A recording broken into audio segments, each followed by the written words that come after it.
la conversión es una moneda, y una de las caras de esa moneda se llama el arrepentimiento, y otra cara de esa misma moneda se llama la fe. Ambas están indisolublemente unidas. No se puede quitar de una moneda una cara, porque por mucho que la quites, pues siempre vuelve a quedar una cara y otra, y por lo tanto el arrepentimiento y la fe van totalmente juntos, ¿no? El arrepentimiento es uno de los temas de los que más se habla en el Nuevo Testamento, incluso más que de la resurrección. Y la resurrección pues es un tema importantísimo, porque la resurrección es la garantía de que nuestros pecados fueron perdonados. Nuestros pecados, una vez que tenemos la fe, son castigados y purgados y expiados en Cristo, en la cruz. ¿Y cómo sabemos que realmente fueron perdonados esos pecados? Por el hecho de que Cristo resucitó. O sea, hay vida de nuevo, y por lo tanto aquella sentencia de muerte desaparece, y morimos en Cristo en la cruz y resucitamos con Él, y esa es la garantía del perdón de nuestros pecados. Y sin embargo, del arrepentimiento se habla más en el Nuevo Testamento que de la resurrección. Por ejemplo, nosotros en estos grupos siempre nos referimos a la fe salvadora o a la fe verdadera, para distinguirla de muchísimos tipos de fe que son falsos. Hay una fe denominacional, hay una fe temporal que da la impresión de que ya la persona es salva y sin embargo no es salva. Hay una fe de los demonios, como nos dice Santiago. Hay una fe histórica, y hay muchos tipos de fe. En la Biblia creo que vienen 7 textos que dicen claramente he pecado, y no eran arrepentimientos verdaderos. Recordemos entre algunos a Faraón, que le dijo en la 8ª plaga a Moisés y a Aarón, he pecado. Pero sabemos que Faraón no se arrepintió. Vemos a Balaam, recuerdan en Números, que dijo he pecado, y Balaam murió siendo castigado por el pueblo porque lo había inducido a pecar. Por lo tanto lo mataron. Entonces no era un arrepentimiento verdadero.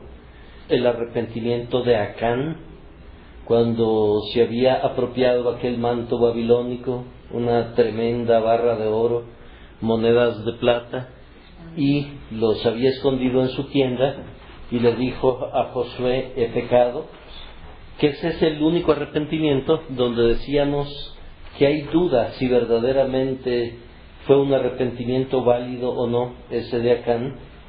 Vimos el arrepentimiento de Saúl, cuando le dice a Samuel he pecado, cuando le había desobedecido con los sacrificios. Vimos el de Judas, que es el clásico arrepentimiento, no he pecado entregando sangre inocente, y también fue un arrepentimiento falso. Y estábamos viendo cuáles son las características del arrepentimiento verdadero, que las vamos a repetir porque es algo muy importante. Estas características del arrepentimiento verdadero tenemos que verlas en función de lo mismo que es la fe verdadera. Recuerden que la fe verdadera tiene 3 elementos fundamentales que no pueden faltar, porque si falta alguno de ellos, la fe no es verdadera. El primer elemento tiene que ver con nuestra mente, y es recibir a nuestro Señor Jesucristo como profeta y como maestro. Él, como profeta, el profeta por excelencia y el maestro, nos enseña el camino de la salvación, y nuestra mente asiente a esa enseñanza y está totalmente a favor de esa enseñanza y la cree a pie juntillas. Entonces se recibe a Cristo en su oficio de profeta y maestro. El segundo elemento de la fe salvadora es recibir a Cristo en su oficio de sacerdote y salvador. Y se mencionan ambos porque uno se refiere más bien a la época del Antiguo Testamento y la otra al Nuevo Testamento. Sacerdote, salvador, sumo sacerdote. En este segundo elemento de la fe salvadora, lo que hacemos es confiar plenamente en que Cristo salva. O sea, ya sabemos por el oficio uno que Él es el que salva. En el segundo oficio, como Salvador y como sacerdote, confiamos plenamente en que Él salva y salva eternamente. Es su segundo oficio. Y en el tercer oficio lo recibimos como Señor y como Rey, o como Rey y Señor, para mantener el orden de Antiguo y Nuevo Testamento, y nos sometemos enteramente a su reinado, nos sometemos enteramente a su voluntad, y ese es el tercer oficio. Entonces la fe salvadora tiene que responder a esos elementos, y por ser una respuesta de la persona a esos elementos, pues hay que conocerlos. Entonces comentábamos que los que dicen, a ver, levanten la mano los que reciben a Cristo como Señor y Salvador, y hay mucha gente en los estadios y en muchos lugares que levanta la mano, pues sabemos que no es una fe verdadera. ¿Por qué?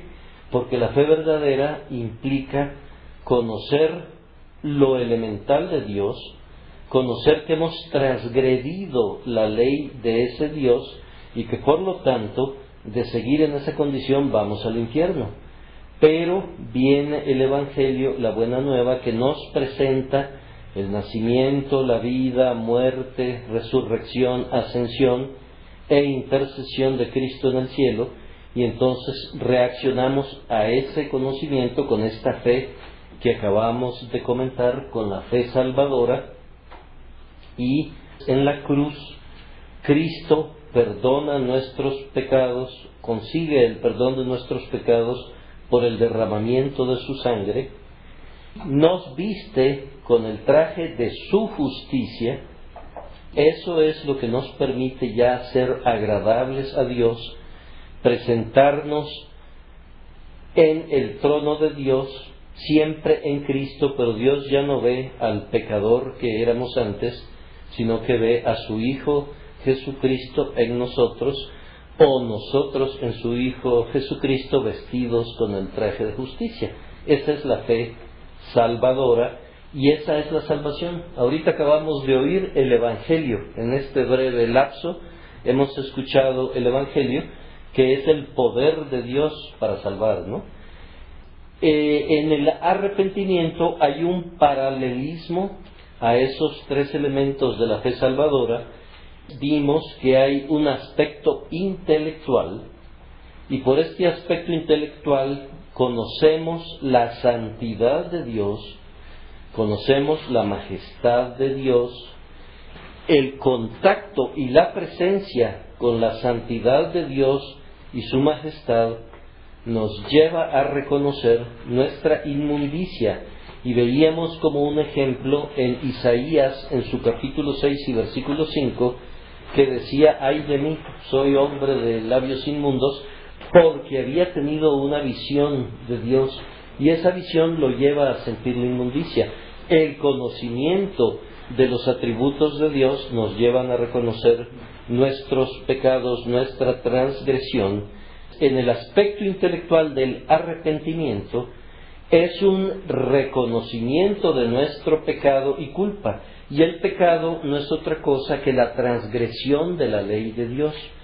Dios tiene una ley, nosotros la transgredimos, la quebrantamos continuamente, y por lo tanto estamos pecando continuamente, y ese pecado nos lleva a una culpa por ser una transgresión de la ley de Dios y una violación de la voluntad de Dios, porque la ley no es otra cosa que la manifestación de su voluntad en su relación con nosotros. Entendemos esa parte de la transgresión, del pecado y de la culpa, pero a la vez, en el elemento intelectual del arrepentimiento, entendemos que hay misericordia en Dios y que está listo a perdonar los pecados si hay un arrepentimiento verdadero. En la parte intelectual hay un doble elemento. Por un lado, el reconocimiento de nuestros pecados, de la transgresión y de la culpa, y que por lo tanto merecemos un castigo. Y por otro lado, el conocimiento de la misericordia de Dios, que eso es muy importante. Luego viene, al igual que la fe, recuerdan, en la fe había un elemento de confianza, un elemento emocional que era el segundo, la reacción ante el oficio de Jesucristo como sacerdote y salvador. En el arrepentimiento hay un elemento emocional que también es doble, igual que el primer elemento, y es uno, tristeza de corazón por el pecado mismo, y no solo por los resultados. O sea, el pecado ya, como comenzamos a conocer a Dios y comenzamos a querer amarlo y a amarlo aunque sea un poquito, al amarlo amamos sus mandamientos, ¿recuerdan? ¿Cómo sabemos que amamos a Dios? Cumpliendo sus mandamientos. Ya el pecado no solo es me merezco el infierno, qué tremendo, ¿no? Sino que ya es ofendí a Dios. Ya se vuelve otro tipo de consideración, y ya no solo es el miedo al infierno, al castigo, sino es como cuando ofenden a su esposa, a su cónyuge, a su esposo, que hay un sentimiento de lo ofendí. Ya no solo es la regué, sino me preocupa su sentimiento, ¿no? Le afecté de alguna manera. Ese elemento emocional ya va involucrado. ¿Qué es lo que le faltó al arrepentimiento de Judas? El arrepentimiento de Judas fue un arrepentimiento de tipo mundano, pero nunca se preocupó por ofendí al Señor, voy a ir a pedirle perdón antes de suicidarme, voy a ir a confesar mi pecado antes de suicidarme. Pedro confesó su pecado, pero Judas no. Judas lo que tuvo fue un tremendo remordimiento de conciencia, pero no fue un remordimiento en relación con la persona del Salvador de nuestro Señor Jesucristo, y por eso fue un arrepentimiento falso. Pero en esta tristeza de ofender a Dios, en este segundo elemento emocional, hay un gozo, y es un gozo en el perdón de Dios. Nuevamente, el primero era saber que Dios es misericordioso y que por lo tanto, si yo me arrepiento, me perdona. En este segundo elemento es, ya lo experimento y me gozo en que el Señor me perdona y que tengo comunión con los hermanos. Sin gozo, fíjense qué importante que es este elemento, el arrepentimiento es incompleto, porque quiere decir que no lo hemos experimentado realmente, ¿no? En la parte práctica. Y hay un tercer elemento, igual que en la fe salvadora había un sometimiento a Cristo como Señor y como Rey, o Dios y Rey. Aquí hay un giro interior del pecado, hay una búsqueda del perdón, hay un cambio de propósito y de motivación. En otras palabras, regresamos a Dios en obediencia agradecida, y lo más importante, damos frutos de arrepentimiento. Porque si no damos frutos de arrepentimiento, de nada nos sirve de labios para afuera decir me arrepiento, confesamos nuestro pecado, pero no hay frutos de arrepentimiento. No es un cambio perfecto el de salir del pecado y comenzar la santidad, porque seguimos pecando. Nos dice Juan que el que diga que no comete pecado es mentiroso y hace a Dios mentiroso. Se va a seguir pecando, pero ya el pecado no domina. Esa es la gran diferencia. Ya duele ese pecado, ya no se peca como antes impunemente, ni uno pecaba y ni pensaba en Dios que lo había ofendido, y ahora sí. Entonces ya el pecado duele, y por eso es que uno va tratando de evitarlo y comienza a luchar contra ese pecado.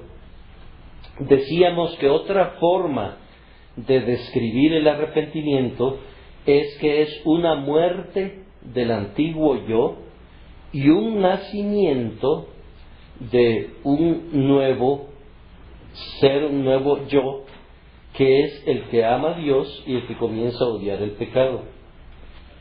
Dijimos, nos quedamos ya en esta parte, que el arrepentimiento es una obra del hombre y de Dios. Recuerden que y esta es la parte principal que vamos a ver esta noche. Recuerden que el mandamiento es, ¿qué decía Juan el Bautista en su primera predicación? Arrepentíos, porque el reino de los cielos se ha acercado. Ese arrepentíos es un llamado a arrepentirnos, pero por otro lado conlleva automáticamente pecadores. O sea, no lo dice, pero si está diciendo arrepentíos, está diciendo pecadores, y no hace excepciones, ¿no? Nos está haciendo ver pecadores, arrepiéntanse. La primera predicación de nuestro Señor Jesucristo, según Mateo 4:17, repite exactamente las mismas palabras: arrepentíos, porque el reino de los cielos se ha acercado. Veíamos que Pedro, en su primer discurso, inmediatamente después de Pentecostés, cuando aquellos hermanos compungidos de corazón le preguntan: ¿y ahora qué hacemos?, él les dice: arrepentíos. Y todo el ministerio de Pablo, veíamos, era arrepentíos también. Y realmente el propósito de la predicación del Evangelio incluye siempre el elemento arrepentidos, tal como lo vimos que en el Nuevo Testamento, de principio a fin, comienza diciendo arrepentidos, y vimos que en Apocalipsis termina diciendo arrepentidos a la iglesia de la Odisea. Apocalipsis 3:19. Vamos a examinar ahora unos textos para ver esta doble faceta del arrepentimiento. Vamos a ver primero la obligación que tenemos de arrepentirnos, y después vamos a ver la imposibilidad de arrepentirnos. Y ahora sí que, ¿y ahora quién podrá defendernos?, ¿no? Porque por un lado tenemos un mandamiento clarísimo, insistente: arrepentíos. Vamos a ver que somos incapaces de arrepentirnos. Ese es el dilema que vamos a resolver esta noche. Vamos a ir a Isaías 55:7. Leemos. Dice: deje el impío su camino y el hombre inicuo sus pensamientos, y vuélvase a Jehová, el cual tendrá de él misericordia, y al Dios nuestro, el cual será amplio en perdonar. Si leemos este versículo, nos queda bastante claro que el impío tiene la responsabilidad de dejar su camino, y que el hombre inicuo tiene la responsabilidad de dejar sus pensamientos, que obviamente son inicuos, y tiene la obligación de volverse a Jehová en arrepentimiento y fe, el cual tendrá de él misericordia, y el Dios nuestro, el cual será amplio en perdonar. Vamos a seguir con nuestro análisis. Vamos a Ezequiel 33:11. Diles: vivo yo, dice Jehová el Señor, que no quiero la muerte del impío, sino que se vuelva el impío de su camino y que viva. Volveos, volveos de vuestros malos caminos. ¿Por qué moriréis, oh casa de Israel? El peso allí está clarísimo en que hay un mandamiento: volveos, volveos. El arrepentimiento es volverse de la dirección que uno lleva de pecado y de una vida de transgresión a la ley de Dios continua, y volverse quiere decir volverse a Dios y dejar aquel camino. Vemos que hay un mandato clarísimo que es de arrepiéntanse. Mateo 3:2, ya lo vimos, pero lo vamos a volver a leer, donde Juan el Bautista inicia su predicación allá en el desierto de Judea, y está diciendo sus primeras palabras: de predicación que dice: arrepentíos porque el reino de los cielos se ha acercado.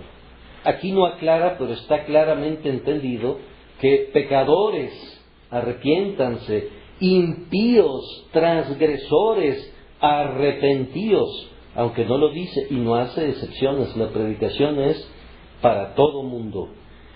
Allí mismo en Mateo, en 4:17, cuando meten preso a Juan el Bautista y le dan aviso a nuestro Señor, Él comienza entonces su ministerio diciendo: desde entonces comenzó Jesús a predicar y a decir: arrepentíos porque el reino de los cielos se ha acercado. Esto lo dice en el capítulo 4 de Mateo. Inmediatamente después, en el capítulo 5, 6 y 7, viene la famosísima y a veces muy malentendida enseñanza del Sermón del Monte, de las Bienaventuranzas. En este sermón lo que está dándonos a conocer son los estatutos del reino.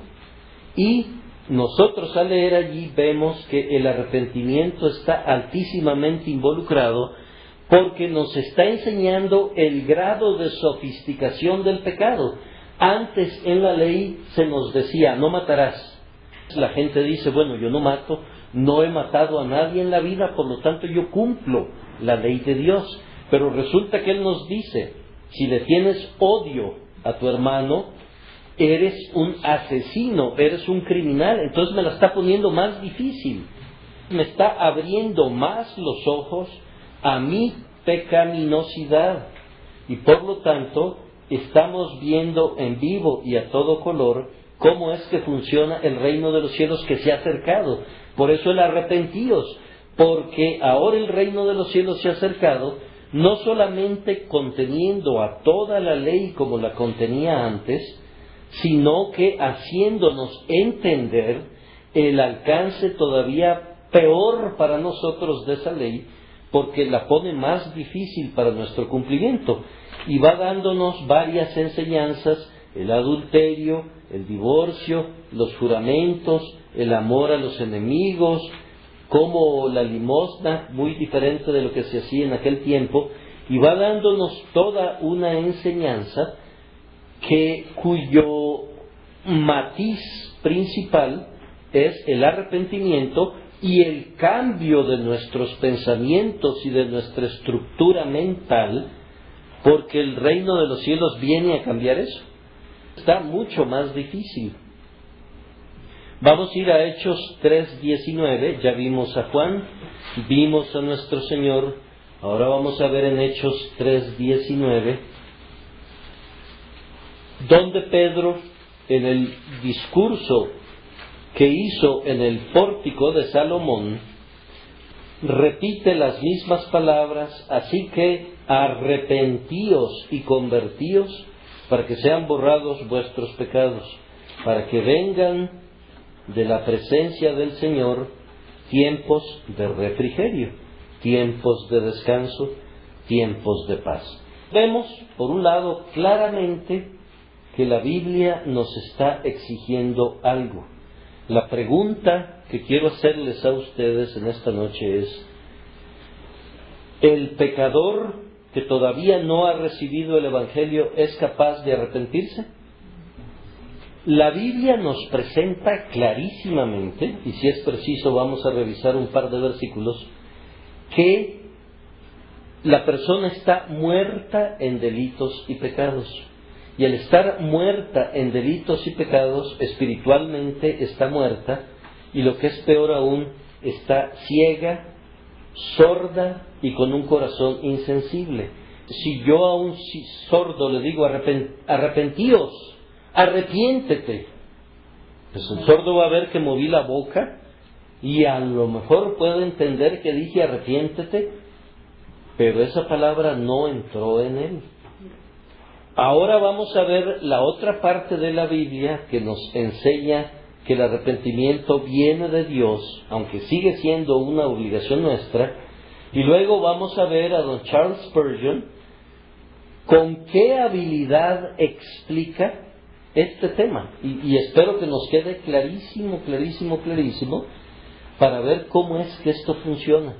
Pero es importante entenderlo porque en mucha predicación hoy en día ustedes van a oír a pastores que les van a decir, aquí dice arrepiéntete, tú tienes que arrepentirte. Sí, hay que predicarlo así, pero hay que predicar que la salvación desde la A hasta la Z viene del Señor y que por lo tanto la fe es un don de Dios y que el arrepentimiento es un don de Dios, y si no lo enseñamos completo, nunca se van a obtener los arrepentimientos verdaderos.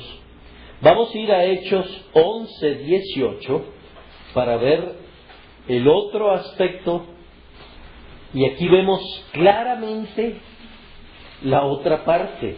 Dice, entonces, oídas estas cosas, callaron y glorificaron a Dios diciendo, de manera que también a los gentiles ha dado Dios arrepentimiento para vida. Quiere decir que estábamos leyendo solo una parte de la verdad hasta ahorita. De pronto la Biblia nos dice que Dios da el arrepentimiento. Ya esa verdad se me hace más grande. Aquella luz que yo tenía, que es que tengo la obligación de arrepentirme, sigue siendo verdadera. O sea, eso no se ha quitado. Pero ahora estoy aprendiendo que Dios da ese arrepentimiento que yo tengo la necesidad de tener y de arrepentirme para poder tener el perdón de los pecados. Ya la cosa se vuelve más compleja. No eliminamos lo anterior sigue siendo válido. Arrepentíos, sigue allí.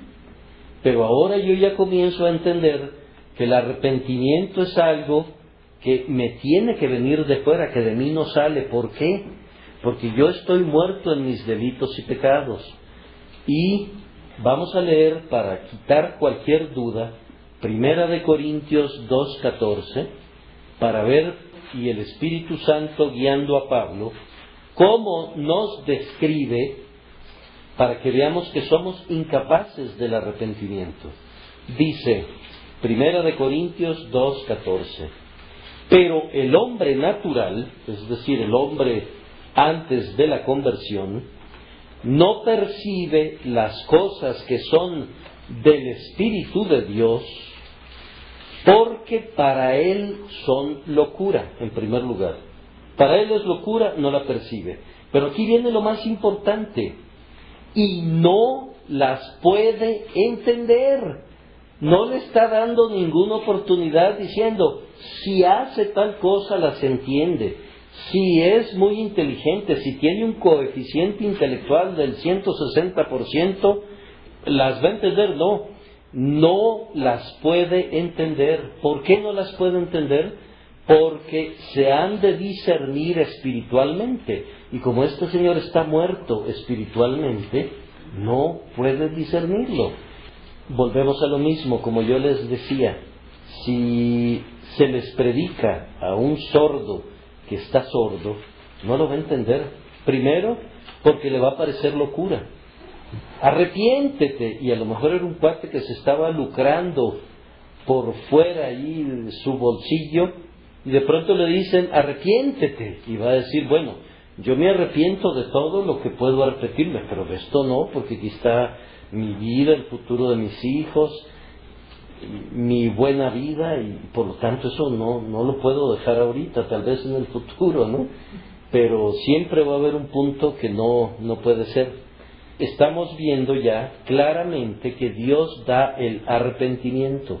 Vamos a ir a 2 Timoteo 2:25, donde repite exactamente lo mismo. Entonces no fue un error, no fue que lo entendimos o lo leímos y a lo mejor quiere decir otra cosa. Vamos a leer desde el 24. Porque el siervo del Señor no debe ser contencioso, sino amable para con todos, apto para enseñar, sufrido, que con mansedumbre corrija a los que se oponen, por si quizá Dios les conceda que se arrepientan para conocer la verdad. Entonces nuevamente tenemos que Dios concede el arrepentimiento y entonces tenemos un dilema.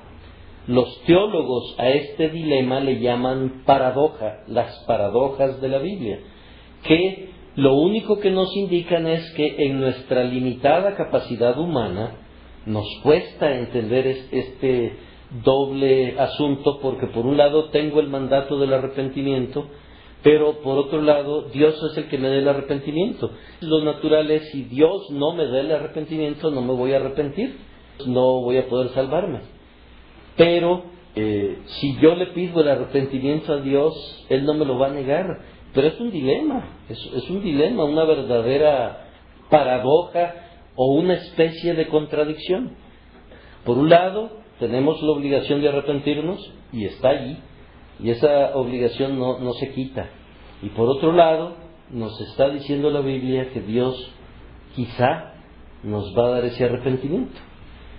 Recuerden que los milagros de nuestro Señor tenían que ver con enfermedades y con cosas físicas. Por ejemplo, veíamos en una clase anterior que la resurrección de Lázaro es una maravillosa explicación de la fe salvadora y de cómo alguien que está muerto en sus delitos y pecados vive. Exactamente, y lo vimos en detalle, ¿no? Les pido que vayamos a Mateo capítulo 12, donde viene el caso de este señor de la mano seca. Mateo capítulo 12, y vamos a ver un milagro de tipo físico, pero realmente lo que vamos a ver, cómo nuestro Señor mediante este milagro nos explica este dilema de que necesito arrepentirme de mis pecados y que a la vez por mí mismo no me puedo arrepentir. Vamos a leer en el 9, 12:9. Pasando de allí, vino a la sinagoga de ellos, y he aquí, había uno que tenía seca una mano. Seca, imagínensela como algo así, ¿no? Seca totalmente, y que sin ningún tipo de movimiento. Y preguntaron a Jesús para poder acusarle: ¿es lícito sanar en el día de reposo? Él les dijo: ¿qué hombre habrá de vosotros que tenga una oveja, y si ésta cayere en un hoyo en día de reposo, no le eche la mano y la levante? Pues, ¿cuánto más vale un hombre que una oveja? Por consiguiente, es lícito hacer el bien en los días de reposo. Entonces dijo a aquel hombre: extiende tu mano. Extiende la mano. Uno tiende a pensar el movimiento extiende, pero aquí yo lo entiendo realmente que es extiéndela. Es una manito que estaba seca, totalmente seca. Extiende la mano y la extiende. Y él la extendió y le fue restaurada sana como la otra. O sea, al hacer así, hace así con su carne, sus venas, su piel, sus uñas, el mismo color de la otra, el mismo tono, el mismo grueso. No quedó más flaquita, sino que quedó idéntica a como hubiera sido de ser un hombre normal. Y si ya tenía 40 años, pues es una mano de 40 años la que se extiende en ese momento. Fíjense bien, extiende tu mano, extiende la mano y automáticamente la mano queda normal. A Lázaro, ¿qué fue lo que le dijo? Lázaro, sal fuera. Y un cadáver que ya hedía, que ya estaba en avanzado estado de descomposición, y aquí los doctores que nos ayuden a explicar este proceso terrible, hedía, con esa palabra de Lázaro, oye, o sea, imagínense cómo se reconstituyen los oídos instantáneamente, así como extiende tu mano y la extiende. Lázaro, en ese momento se reconstituye Lázaro para poder oír Lázaro, sal fuera, y Lázaro sale fuera, vendado y todo amarrado, quién sabe cómo salió dando saltitos. Yo siempre me he preguntado, no sé si ustedes, ¿cómo salió Lázaro de la tumba? porque estaba con su cara vendada y las tumbas eran hoyos metidos en la roca, o sea, unos túneles, y yo creo que salió a control remoto, ¿no? Oyendo las palabras de la gente que estaba afuera, pero si salió rodando o si salió dando saltitos, lo más probable es que haya salido de alguna manera que ni le dolió ni le molestó, que fue fácil, pero si ustedes ven, el Señor lo tuvo que sacar. Pónganse a pensar de qué manera salió Lázaro, y no importa lo que piensen, la conclusión es, el Señor lo sacó. Así como lo despertó y le dice, Lázaro, sal fuera, la orden de salir fuera también le dio él, así como extiende tu mano, y extendió la mano, el sal fuera también fue, yo te saco. Igualito, ¿no? Yo te saco. Sobre esta base, sobre este milagro, el señor Spurgeon predica un sermonazo, como todos los que predica, y les voy a leer 2 encabezados nada más, pero por favor presten mucha atención, porque aquí está profundamente explicado esta verdad de nuestra obligación de arrepentirnos y nuestra imposibilidad de arrepentirnos. El encabezado 1, que es el que vamos a analizar ahorita del sermón, se llama la persona a quien se dirige el mandato de nuestro texto. Recuerden que el texto dice, entonces dijo a aquel hombre, extiende tu mano. Ese es el mandato. Ahorita les pido su atención para que nos vayamos a considerar a la persona que recibe el mandato. Y este mandato es simultáneamente la persona que recibe el mandato de arrepiéntete. Y es la misma persona que recibe el mandato, mirad a mí y sed salvos todos los confines de la tierra. En esta explicación nos va a dar respuesta a muchísimas preguntas que teníamos y que no podíamos responder. Fíjense bien, este mandato, extiende tu mano, fue dirigido a un hombre que era irremediablemente incapaz de obedecer. El pecador se le dice, arrepentíos. El pecador es irremediablemente incapaz de arrepentirse, pero le da la orden. Dice, no sé si su brazo estaba paralizado también o solamente lo estaba su mano. Como regla general, cuando una parálisis es total y no es una parálisis parcial, se afecta la mano y toda la extremidad completa. Y en parte creo que tiene razón, porque si el brazo no se mueve normalmente como debería moverse, pues se va atrofiando, ¿no? Y ya no funciona igual. Tanto la mano como el brazo están atacados de parálisis. Usualmente hablamos de este hombre como si la extremidad completa se hubiera secado, y sin embargo no leo ni en Mateo, ni en Marcos, ni Lucas, ninguna declaración expresa que todo el brazo estuviera seco. Me parece que se trataba de un caso en el que solamente la mano había sido afectada.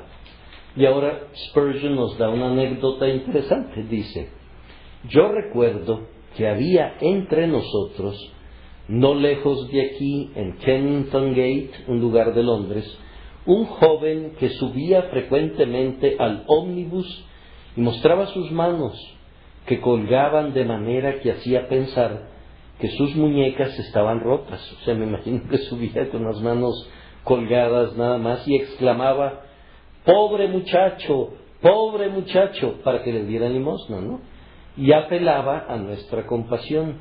Me imagino que su caso era un reflejo del que estamos analizando, en el que tal vez no todo el brazo, pero sí la mano, se había secado.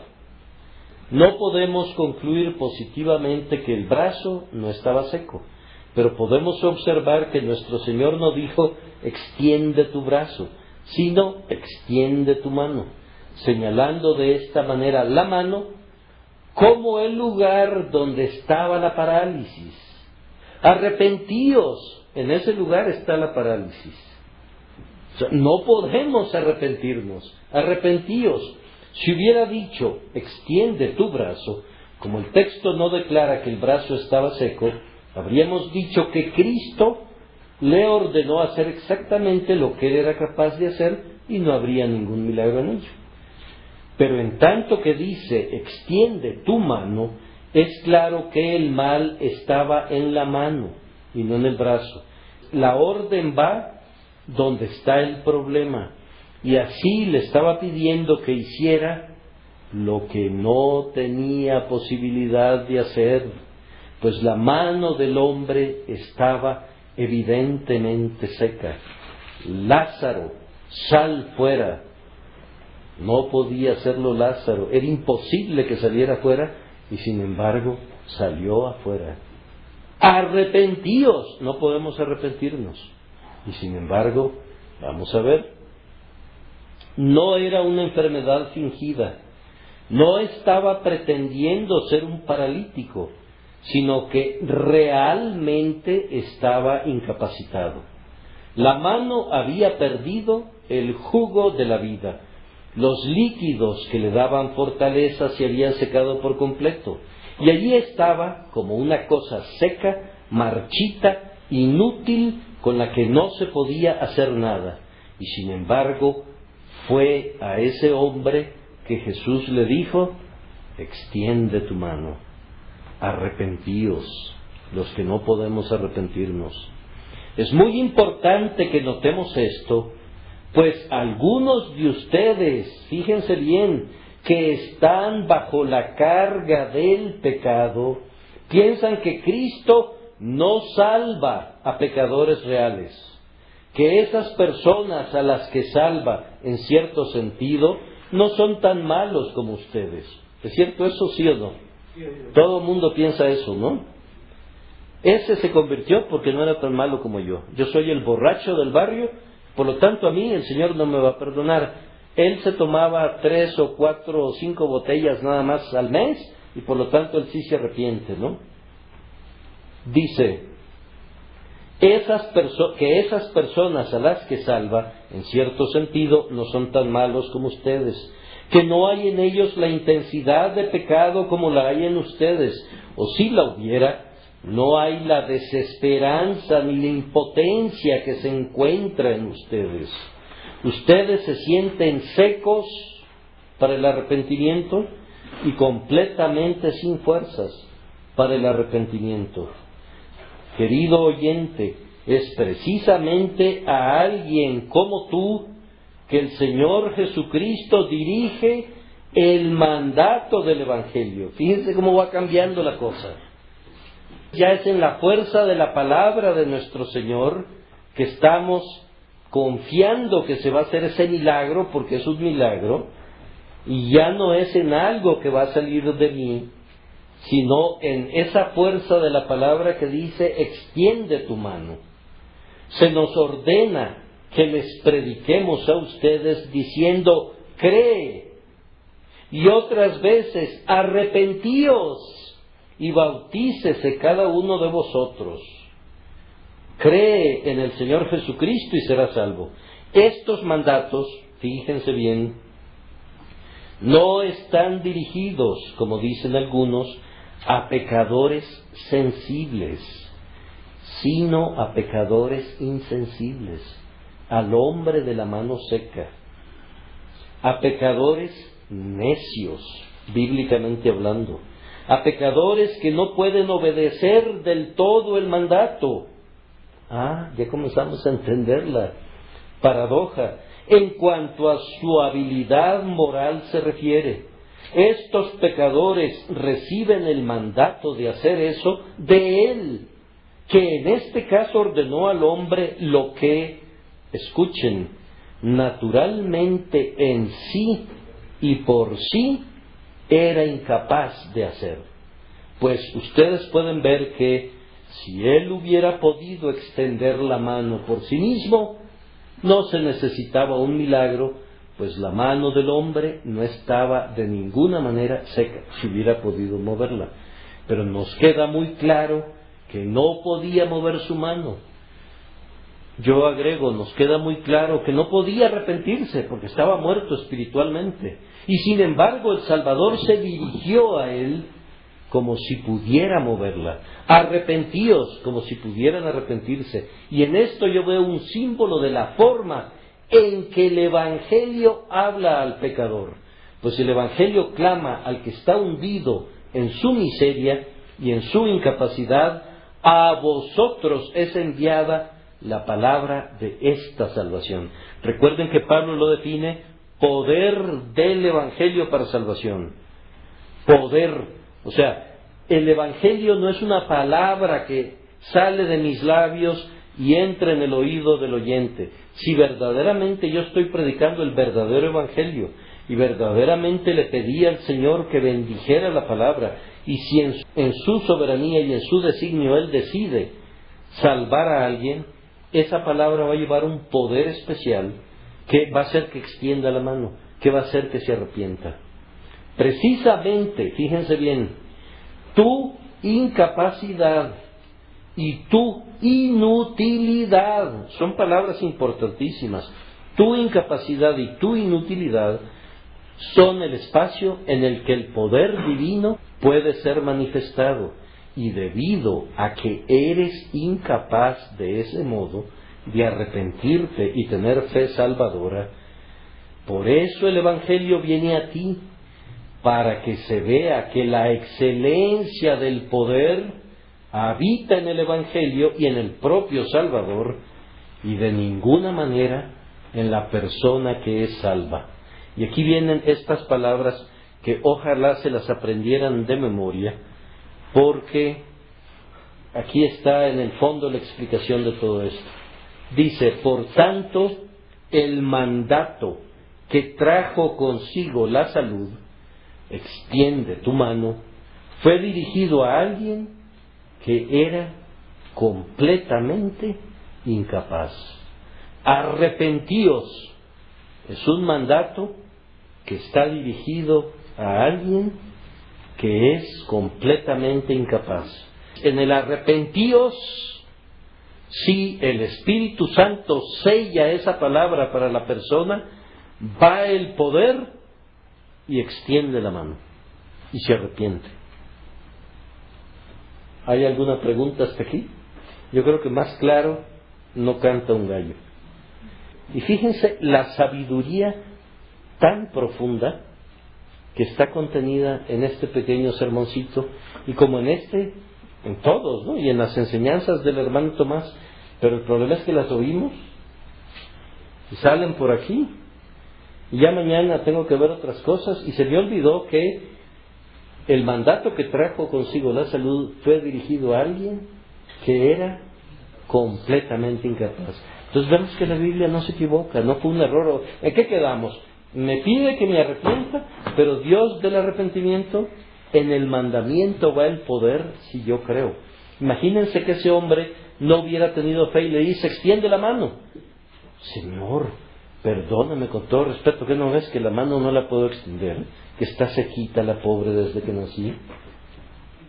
Arrepentíos.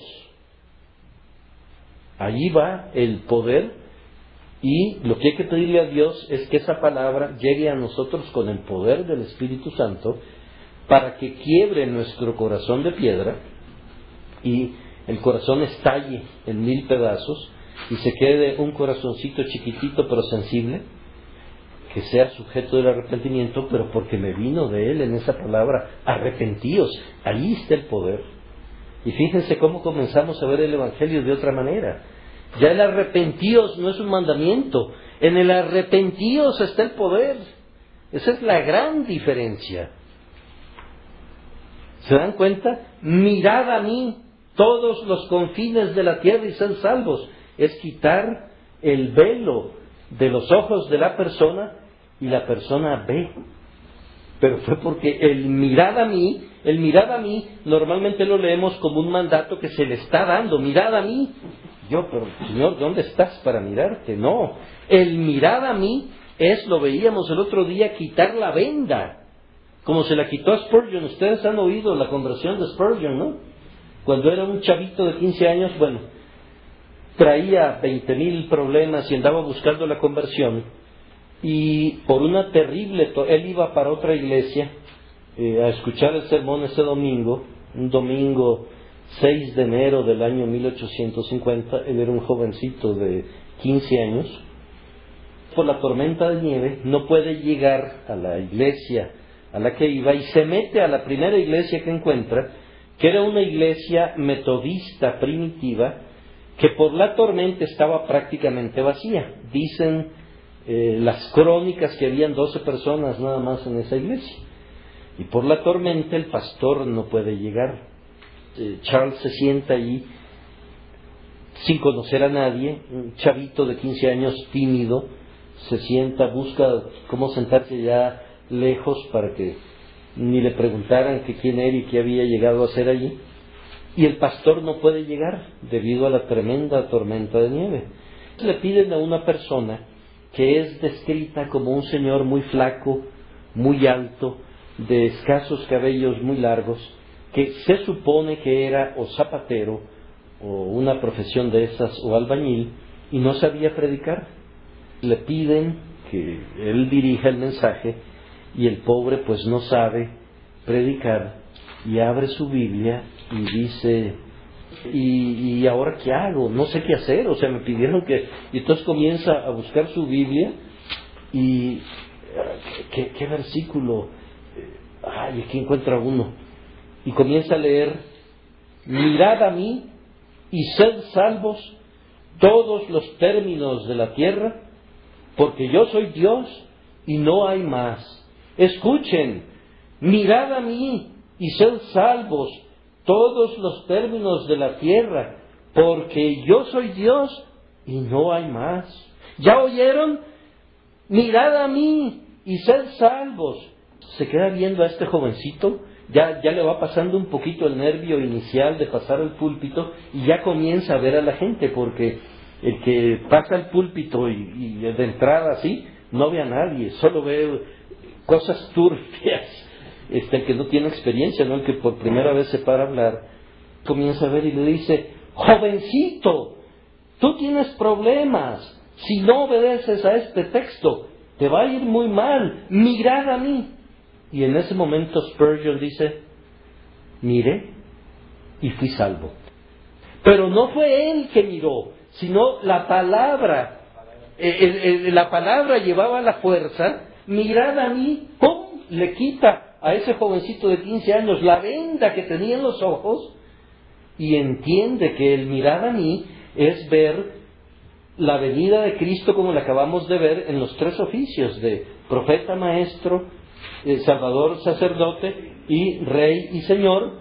Y entonces entiende, pero porque le quitó la venda, la misma palabra que estaba repitiendo este señor, y este señor se sentó, nunca supo de nada, y sin quererlo, en la providencia de Dios, fue usado para que este jovencito se convirtiera y a través de él se salvaran muchísimas almas, y a través de él se sigan salvando al día de hoy muchísimas almas, y llegan a la verdad muchísimas almas. Imagínense lo que es la providencia de Dios.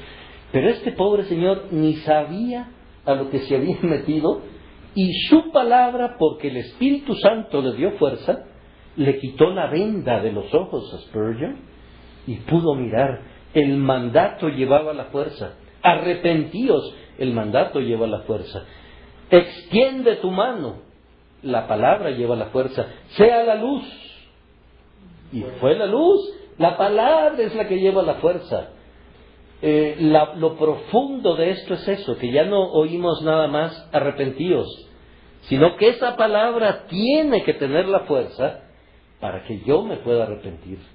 Ahora que ya lo entiendo, Señor, yo me quiero arrepentir, dame el mandamiento otra vez, arrepentíos, para que yo me pueda arrepentir.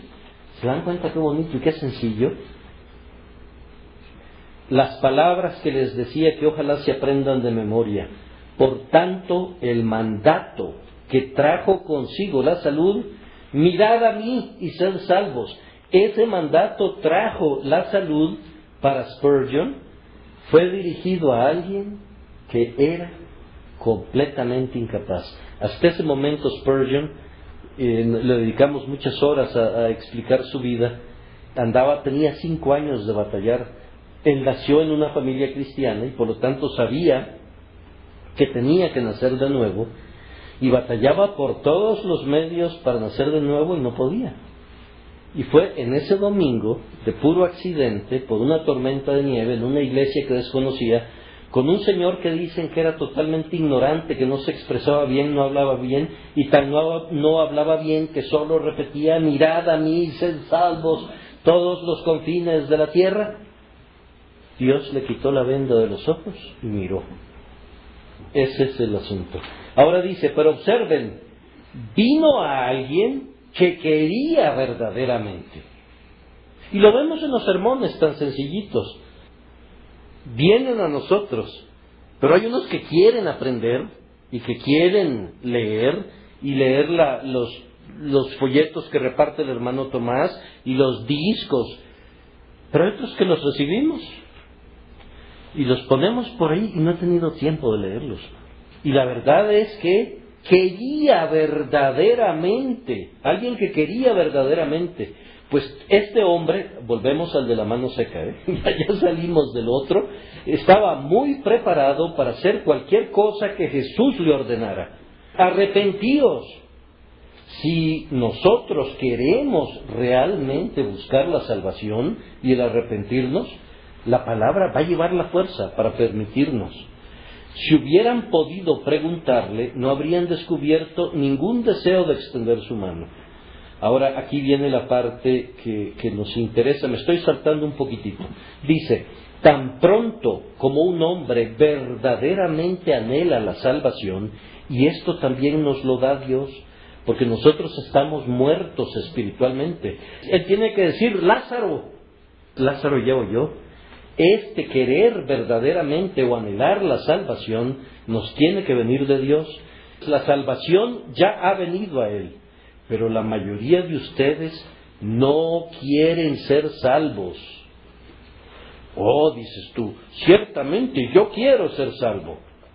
Y dice Spurgeon, no creo que así sea. Pues, ¿qué significa ser salvo para ti? ¿Quieres ser salvo de ir al infierno? Eso no funciona. ¿Están de acuerdo? Querer ser salvo de ir al infierno no funciona. Por supuesto que todo el mundo desea ser salvo de ir al infierno. Primero, si creen que hay un infierno, ¿no? Pero si creen que hay un infierno, lo que la gente quiere es no ir al infierno. Dicen algunos católicos, yo me quiero morir viernes en la noche, porque así entro al purgatorio y la Virgen me saca del purgatorio el sábado en la primera hora de la mañana. Entonces así solo estoy en el purgatorio un ratito, ¿no? Así toman a juego su salvación eterna. Y lo dicen en la televisión y lo dicen en todas partes, ¿no?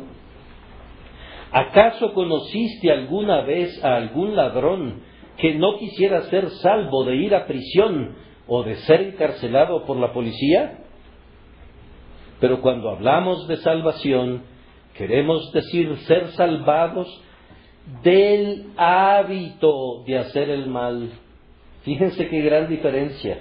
No es de ir al infierno, sino ser salvados del hábito de hacer el mal, ser salvados del poder del mal, del amor al pecado, de la práctica de la insensatez y del propio poder que nos hace encontrar placer en la transgresión. ¿Y quién no siente placer en la transgresión? Todos tenemos una naturaleza podrida originalmente que ama al pecado, que adora al pecado. Para ya no amarlo, no, tiene que haber un cambio que nos tiene que venir de Dios. ¿Quieres ser salvado de los pecados placenteros y lucrativos? Encuentren a un borracho que sinceramente ora para ser liberado de la borrachera. Nadie, ningún borracho, ¿no? Traigan a un hombre lascivo que ansíe ser puro.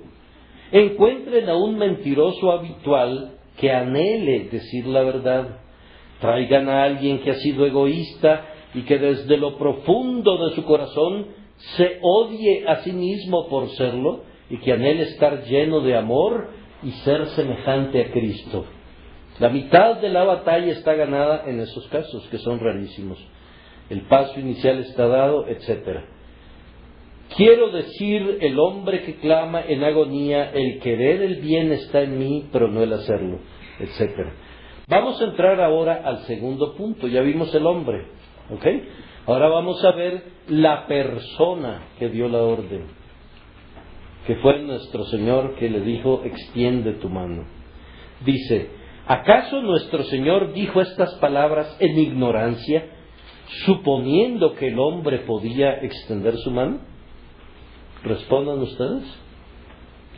De ninguna manera, pues en Él hay conocimiento en abundancia. Acababa de leer, recuerden en ese pasaje, los corazones de los fariseos, y pueden estar seguros de que podía leer en esos espíritus sutiles. Ciertamente podía entender la condición externa de ese paciente. Él sabía que la mano del hombre estaba seca y sin embargo dijo, extiende la mano. Cuando leo, y aquí viene lo importante, cuando leo en las Escrituras el mandamiento, cree en el Señor Jesucristo, estoy seguro que Jesucristo sabe lo que está diciendo. O sea que nosotros no podemos creer en Él por nosotros mismos.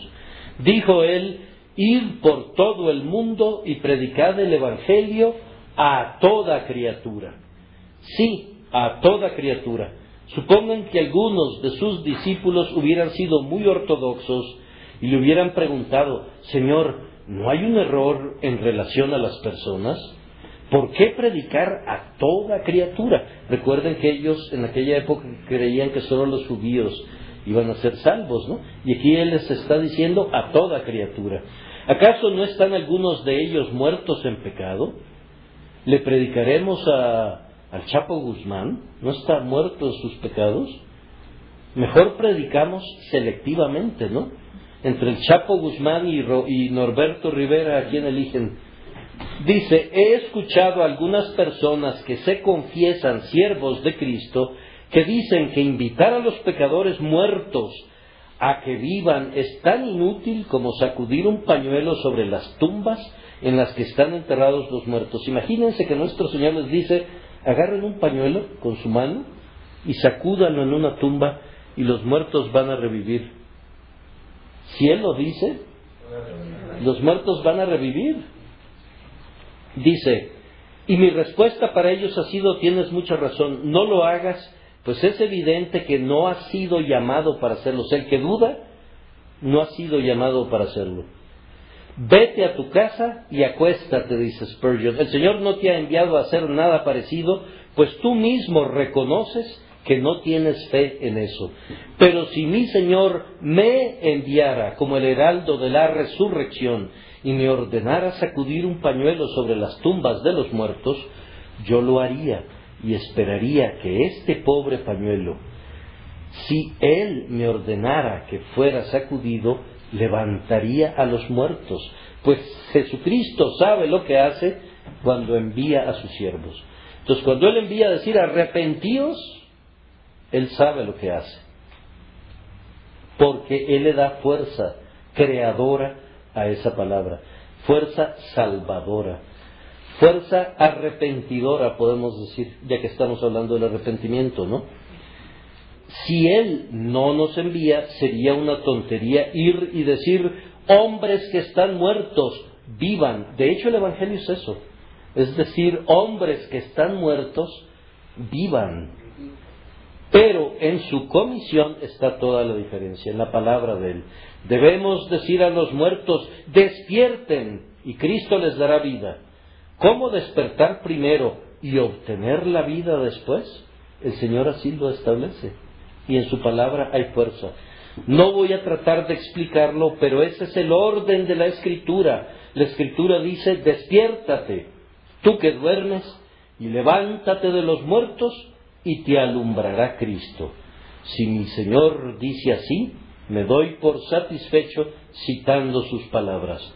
No puedo explicarlo, pero me deleito aceptándolo a su manera y ciegamente sigo cada uno de sus pasos y creo cada una de sus palabras. Me ordena que diga, levántate de los muertos, arrepentíos, cree en el Señor Jesucristo, y con mucho gusto lo haré ahora. En el nombre de Jesús, ustedes que están muertos, vivan. Fíjense qué fácil el Evangelio, ¿no? No hay que saber mucho, no hay que ser un teólogo. Corazones duros, rómpanse. Corazones de acero, disuélvanse. Incrédulos, crean. Aférrense a Cristo, ustedes impíos. Si Él habla por sus ministros, esa palabra será con poder. Pero si Él no habla por nosotros, no importa cómo hablemos. Hace muy bien el hermano juicioso en decir que no tiene caso que Él pida a los muertos que se levanten, pues Él confiesa que su Señor no está con Él. Dejen pues que se vaya a casa hasta que su Señor esté con Él. ¿Alguna vez se dieron cuenta, almas queridas, de la forma en que Cristo hace su trabajo? Su manera es generalmente esta. Primero da la orden y luego ayuda al corazón para que se convierta el mandato en una oración. Fíjense qué bonito y qué profundo. Y después responde esa oración con una promesa. Repito, ¿alguna vez se dieron cuenta, almas queridas, de la forma en que Cristo hace su trabajo? Su manera es generalmente esta. Primero da la orden y luego ayuda al corazón para que convierta el mandato en una oración y después responde esa oración con una promesa. Tomen estos ejemplos. El Señor dice: haceos un corazón nuevo.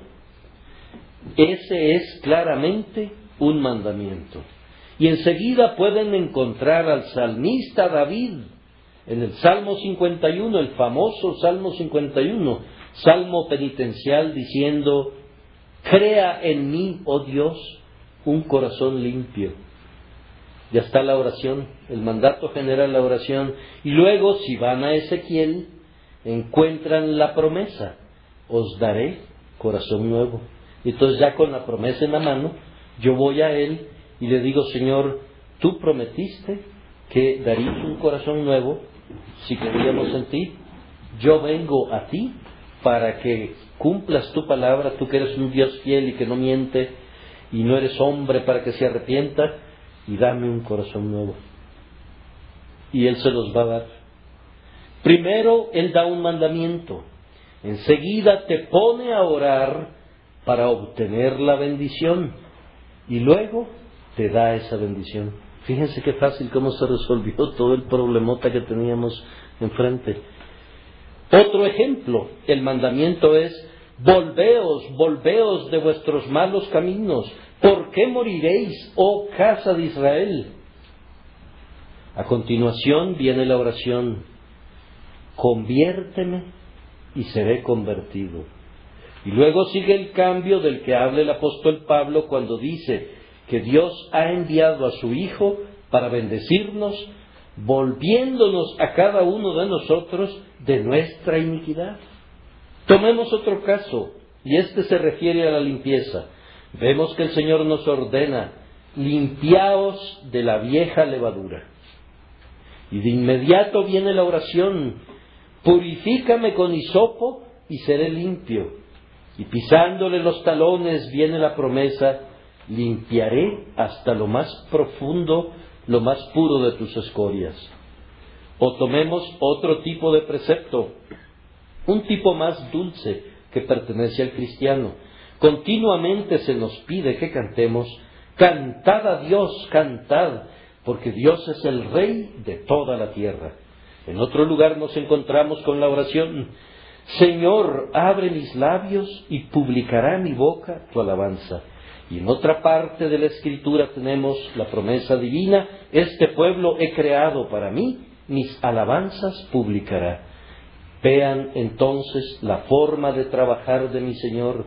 Él les ordena que crean o se arrepientan. Luego Él los hace orar para que puedan hacerlo Y a continuación les da la gracia para hacerlo, para que la bendición pueda venir realmente a sus almas, pues todos los mandamientos del Evangelio son dichos por el propio Cristo al corazón de los hombres, y ellos, al recibirlos, encuentran que junto con el mandamiento viene la habilidad. Extiende tu mano. Junto con el mandamiento viene la habilidad. Pero Él no está aquí, dice alguien. Él no está aquí. De cierto les digo en su nombre, Él está aquí. Su palabra dice, he aquí yo estoy con vosotros todos los días hasta el fin del mundo. Hasta que esta dispensación llegue a su fin, Cristo estará allí donde se predique el Evangelio, donde su mensaje sea honestamente y verdaderamente predicado con el Espíritu de Dios. Allí el propio Jesús está virtualmente presente, hablando por medio de los labios de sus siervos. Por lo tanto, mi querida alma que tienes la mano seca, que no te puedes arrepentir, que no tienes fe, hoy el propio Jesús te dice, extiende tu mano, arrepiéntete, mirad a mí, mira a mí. Él está presente para sanar y su método es dar un mandato. Él ahora da un mandato. Oh Espíritu lleno de gracia, necesitamos tu presencia para que los hombres puedan obedecer. Es que nos queda muy claro que sí tenemos la obligación de arrepentirnos. Nos queda muy claro que nosotros por nosotros mismos no podemos arrepentirnos, pero que si le pedimos a Dios el arrepentimiento, Él nos va a dar la promesa y nos va a permitir que nos arrepintamos, y lo mismo con la fe, y lo mismo con todo. El mensaje es que dependemos enteramente de nuestro amado Señor para todo, y que si no es en Él y con Él, pues no podemos hacer absolutamente nada. El mensaje final tiene que ser que tenemos que pegarnos a Él continuamente, tenemos que esforzarnos por amarlo más cada día, porque vemos que realmente dependemos enteramente de Él y que Él es lo suficientemente amoroso para con nosotros, uno, para darnos esta doctrina tan sana, tan clara, esta bendición de que verdaderamente tengamos acceso a esto. Imagínense que yo esta noche me hubiera puesto, amigos y amigas, arrepiéntanse, la Biblia aquí nos está diciendo que hay que arrepentirse. A ver, pónganse a examinarse todos ustedes, dónde están sus pecados, dónde tienen que arrepentirse, pero tienen que arrepentirse. Y no vemos a profundidad de dónde viene realmente el arrepentimiento y quiénes somos y dónde estamos, pues andaríamos dando tumbos y andaríamos a ciegas y chocando contra las mesas y los sillones y las paredes y no iríamos para ningún lado. Desde allí es darle gracias a Dios la responsabilidad, señores, damas y caballeros, de verdaderamente prepararnos, porque si nos preparamos, nosotros mismos vamos a ser mejores cristianos, mejores hijos de Dios, y vamos a poder dar un mejor testimonio, y vamos a poder ayudar a los ciegos que andan dando bandazos a nuestra derecha y a nuestra izquierda, y frente a nosotros y atrás de nosotros, y les podemos ayudar mucho. Yo los quiero invitar, exhortar a que tengamos un verdadero ánimo de mejorar, de aprovechar el material, de hambre de escuchar, de preguntar, de leer, porque realmente podemos hacer mucho bien en la medida en que nos preparemos, pero sobre todo, todo esto es no tanto en un sentido ministerial, sino amar más a Dios. Ese es finalmente el objetivo, y en la medida que amamos más al Señor, cumplimos más sus mandamientos, nos vaciamos más de la porquería que tenemos dentro y los mandamientos entran en nosotros, los vamos a cumplir más cada vez mejor, con más amor, nos va a doler cada vez más el pecado, aunque desafortunadamente vamos a seguir pecando, pero verdaderamente tiene que haber ese cambio en nosotros, ¿no? Yo espero que este estudio les sirva así como de sacudida y de motivación para ver que realmente pues es una bendición lo que el Señor pone en nuestras manos, y que es una verdadera bendición entender su evangelio realmente y entender que no somos nada por nosotros mismos y que Él es todo, ¿no? Eso es con lo que yo concluiría este estudio.